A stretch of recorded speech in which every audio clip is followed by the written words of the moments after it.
If I had $200 to spend, these would be my top action camera choices. AKASO Brave 4 Pro. The AKASO Brave 4 Pro is one of those cameras that genuinely surprises you with how much it packs in for the price. It feels like they threw in everything but the kitchen sink. In my experience, the dual screen setup is a standout feature, making it incredibly easy to frame up selfie shots without guessing. I took it on a kayak trip and the image stabilization was decent enough to smooth out the bumpy ride, which is impressive at this price point. The colors in well-lit conditions are punchy and detailed. However, I did notice the camera's processor can struggle sometimes, leading to jittery footage when moving between bright and dark areas quickly. The video quality also drops off noticeably at lower resolutions, and it's not the best in low light. Honestly, the battery life isn't great either. It's the perfect camera for a beginner on a tight budget who wants a ton of accessories right out of the box and primarily shoots in bright sunny conditions. SJCAM SJ8PRO. The SJCAM SJ8PRO is all about delivering one killer feature, true 4K video at 60 FPS, which is something you rarely see outside of high-end GoPros. When I first got my hands on it, what I really loved was the massive 2.33-inch touchscreen. It's super responsive and makes navigating the menus feel surprisingly painless, which is good because there are a lot of settings to play with. The 6-axis stabilization holds up reasonably well, and the distortion correction feature is a clever touch that straightens out the typical fisheye look on photos. But it's not perfect. The biggest trade-off for the gorgeous 4K 60 FPS footage is the battery life, which I found barely scraped 90 minutes with Wi-Fi and the screen off. Also, while the video is crisp and in good light, it gets pretty soft and murky once the sun goes down. For me, this is the camera for the aspiring videographer who prioritizes that smooth, high-resolution footage over everything else and is willing to carry extra batteries to get it. If I had to spend my own $200, I would buy the SJCAM SJ8PRO because the step up to 4K 60 FPS video offers a significantly higher ceiling for quality that I can work with, which I value more than the bundled accessories of the AKASO. With just $250 to spend, here's what action cameras I picked. Insta360 ONE RS 4K. This camera's modular design is its main hook, and honestly it's a double-edged sword. In my experience, being able to swap from a 4K action lens to a 360-degree lens is a unique advantage no other camera in the price range offers. The 4K boost lens delivers some impressively sharp footage, and I was genuinely surprised by the inclusion of a usable long profile, which gives you a lot more flexibility in post-production for color grading. However, the trade-off for that modularity is a design that can feel a bit clunky, especially having to take it apart just to flip the screen around. I also noticed that while the 4K video is crisp, it can produce some shimmering and aliasing on fine patterns, something I don't see as often with its competitors. The built-in microphone is another weak point. It struggles badly with even a slight breeze. It's a great pick if you're a creator who wants the versatility of both a traditional action camera and a 360 camera without buying two separate devices. DJI Osmo Action 4. The DJI Osmo Action 4 really stands out because of its larger 1.3-inch sensor, and let me tell you, it makes a huge difference in low light. I did a few test shots after sunset and the footage was noticeably cleaner and more true to life compared to other action cams I've used, which often produce muddy, orange-tinted video in similar conditions.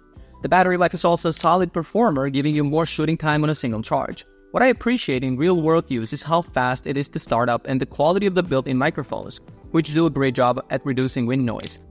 While the daytime image quality is excellent, I didn't find it to be a massive leap over its predecessor, the Action 3. For me, the real selling point is its reliability and low-light capability. This is the camera for someone who just wants a straightforward, high-performing action camera that works exceptionally well in all lighting conditions, especially when the sun goes down. If I had $250, I would buy the DJI Osmo Action 4 because its superior low-light performance and reliable user-friendly design make it a more practical workhorse for consistently capturing high-quality footage without hassle. With $300 to work with, I choose these action cameras.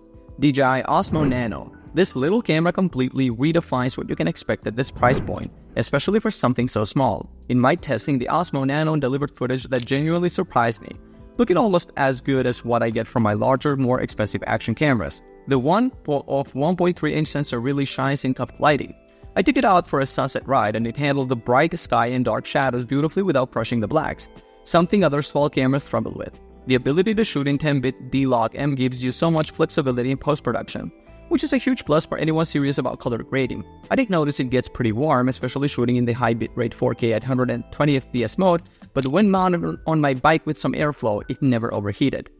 The main drawback is that you have to be mindful of the battery, which gives you about 20 to 25 minutes of continuous 4K recording, but the charging dock is quick, so it's manageable between sessions. For FPV drone pilots or anyone needing a tiny high-quality B-cam that's easy to mount anywhere, the Osmo Nano is an incredible value.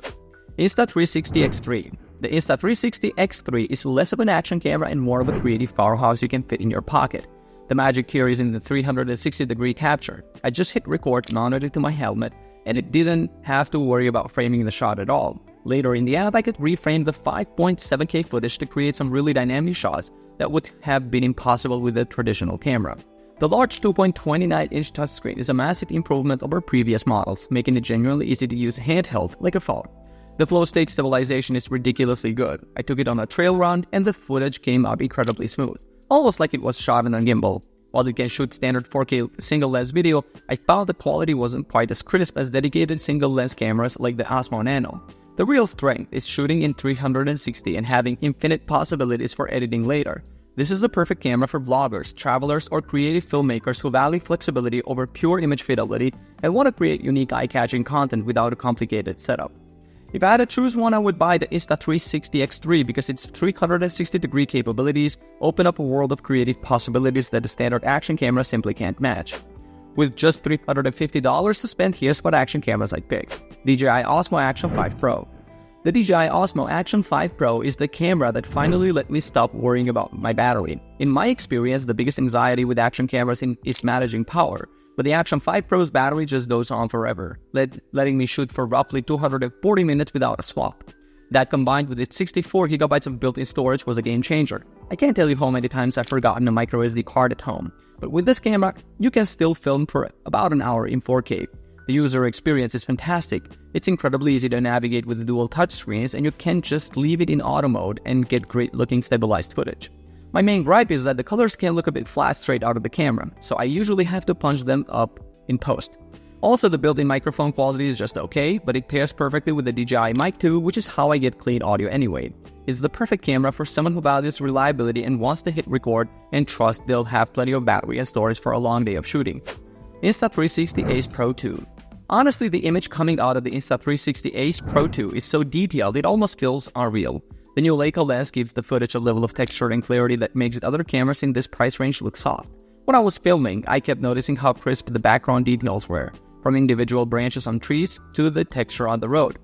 The flip-up screen is another huge win. For vlogging, it completely removes the guesswork of framing your shot.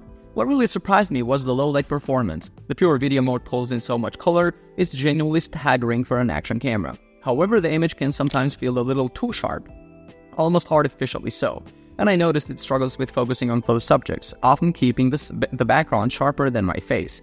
While the footage looks vibrant right away, the lack of 10-bit recording is a letdown for me, as it limits how much I can color grade the video later. This is the camera for the creator who prioritizes stunning, ready-to-share image quality and loves the convenience of a flip screen for vlogging. If it were my $350, I'd buy the DJI Osmo Action 5 Pro because its marathon battery life and built-in storage are practical features that save me from major headaches on a long shoot. Let's dream big. If I had infinite money to spend on action cameras, these would be my picks. GoPro HERO13 Black. The GoPro HERO13 Black is still the king of the classic action camera, but honestly it feels like a king that's getting a little too comfortable on the throne. In my testing, the 5.3K footage it produces in bright daylight is just stunning, the colors are vibrant, and the hyper-smooth 6.0 stabilization makes even my shakiest mountain bike runs look like they were shot on a gimbal. The new 10-bit HDR mode is a legitimate game changer for getting incredible contrast on a compatible display. But the moment I took it indoors or out for a sunset session, its biggest weakness became obvious. The low-light performance is still pretty mediocre and grainy, which is disappointing where rivals are making huge leads here. And while they gave us a new, bigger battery, I only could squeeze out about 71 minutes of 5K recording, which is barely an improvement over the last model, and now my old batteries are useless since this new one is a different size. For the creator who wants the absolute most reliable high-quality point-and-shoot footage in good lighting and has a library of GoPro mounts, this is your camera. Insta360 X5. This is the camera for people who want to capture everything without thinking about it. The Insta360 X5 has completely changed how I shoot action sports because I can just hit record and decide on my angles later. The jump to 8K resolution is noticeable, giving me so much more room to crop in and reframe my 360-degree videos. But the feature I didn't know I needed until I had it is the replaceable lenses. After scratching the lens on a previous model, during the fall, being able to swap a new one in for about $35 is a massive relief. The user interface is buttery smooth and the app makes editing surprisingly painless, though it does chew through my phone's battery. The sheer versatility is its biggest strength. You can film yourself, the trail ahead, and the sky all at once. It's not for someone who wants perfect footage straight out of the camera, as it demands some time in the app to find your perfect shot. This is the ultimate tool for the solo creator, or anyone who values creative flexibility over everything else. If I had to spend my own money, I would buy the Insta360 X5 because the freedom to shoot first and frame later means I never miss the action. Alright guys, thanks for watching. I hope this video helped you pick the best action cameras for you. If you have any questions, drop a comment below. Links to all of these products mentioned in this video will be in the description. Alright, peace out.